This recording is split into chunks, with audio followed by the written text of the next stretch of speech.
देखो सबसे पहले हमने यहाँ पे सीखा है प्राकृत संख्या। क्या सीखा है? प्राकृत संख्या। इसको हम नेचुरल नंबर कहते हैं। एक से शुरू होने वाली संख्या प्राकृत संख्या कहलाता है। इसे एन से सूचित किया जाता है। किससे? एन से सूचित किया जाता है। एन इक्वल टू 1 2 3 4 5 6 इनफिनाइट, यानी कि ये चलता रहता है। जब तक तुम इसको गिनते रहोगे खत्म होने वाला बिल्कुल भी नहीं है। ठीक है। फिलहाल के लिए यहाँ पर एक मैं बैग बना देता हूँ, झोला बना देता हूँ। ठीक है ना। इसमें हम एन लिख देता हूँ। क्या लिख देता हूँ? एन। यहाँ पर 1 2 230 40 50 लिख दिया। और ये बैग है मेरा झोला, पकड़ लेंगे इसको हम ऐसे करके रखेंगे। इसमें हम ये एन लिख दिए। तो सिर्फ इसमें एन ही है, मतलब नेचुरल नंबर ही है ना। प्राकृत संख्या ही है इसमें। इसके अलावा दूसरा संख्या इसके अंदर नहीं है। ठीक है। अब देखो, अब यहाँ पर पूर्ण संख्या आ गया। पूर्ण संख्या 0 से शुरू होता है। अक्सर 0 उसमें आना ही जरूरी है, कंपलसरी है। पूर्ण संख्या के संग्रह में 0 कंपलसरी है। अगर वो नहीं है तो पूर्ण संख्या फिर नहीं है। जैसे इसे W से सूचित करते हैं। किसे सूचित करते हैं? W से सूचित करते हैं। W फॉर होल नंबर भी इसको बोल सकते हो। W for whole number, N for natural भी होता है। यहाँ से भी दिमाग लगा सकते हो। ठीक है ना। इसको देखो 0 1 2 3 4 5 6 और यहाँ पर डॉट दिया इनफिनाइट, मतलब ये चलता रहेगा। देखो और एक चीज इसमें ये बताना भूल गए, ये सीमित नहीं है। मतलब कि ये सीमित बिल्कुल भी नहीं है। कोई चीज सीमित होता है और कोई चीज सीमित नहीं होता है। तो नेचुरल भी सीमित नहीं है और पूर्ण संख्या भी सीमित नहीं है। बिल्कुल इजी है।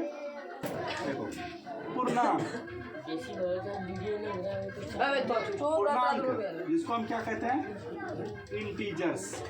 ठीक है ना। इंटीजर्स क्या होता है?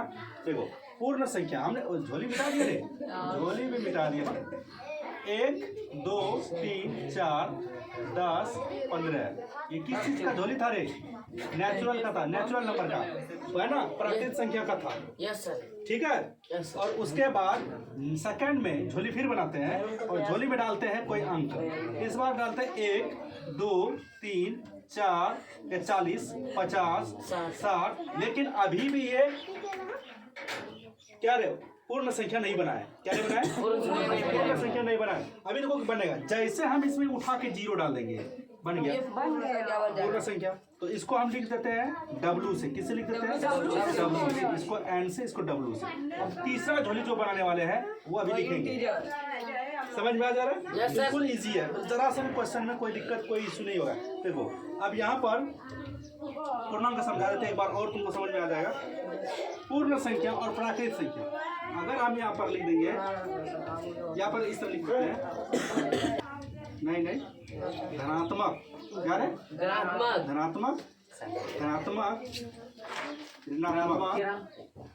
संख्या का संग्रह। देखो ऋणात्मक संख्या का संग्रह इकट्ठा होता है। संग्रह का मतलब इकट्ठा होता है, मतलब एक जगह संग्रह कर लेना। ठीक है ना। तो यहाँ पर प्राकृत संख्या भी पूर्ण संख्या। अब देखो प्राकृत संख्या और पूर्ण संख्या क्या हो। एक झोला लिए है, इसमें पहला हम डाले थे n। क्या डाले थे? सॉरी, हाँ n ही डाले थे। ठीक है। n का मतलब जो होता है 1 2 3 प्राकृत संख्या। उसके बाद हमने इसमें और डाल दिया। क्या डाल दिया? W। क्या डाल दिया? W डाल दिया। जैसे W डाले तो ये आ जाएगा मेरा 0 से शुरू हो जाएगा। किससे शुरू हो जाएगा? 0 से जितना अंक इसमें डाल सकते हैं। उसके बाद अभी ना, अब यहाँ पर ये दोनों डाल दिए धनात्मक और ऋणात्मक संख्या का संग्रह। अभी ये दोनों नहीं डाले, इन दोनों को डाल देते हैं। धनात्मक का मतलब होता है पॉजिटिव, यानी 1 2 3 और -1 -2 -3 -4 इसमें आ जाए। इसको हम किससे सूचित करते हैं? Z से। किससे सूचित करते हैं? Z से। अब तुम इसको लिख सकते हो पॉजिटिव और निगेटिव। Z तो ये पूरा मुकम्मल हो गया है ना। ये देखो धनात्मक और ऋणात्मक दोनों डाल दिए। 3 चीज डाले इसमें। देखो नेचुरल, होल, धनात्मक और ऋणात्मक, सब चीज डाल दिए। उसके बाद इसको तुम कह सकते हो Z है। क्या है? इंटीजर है। क्या है?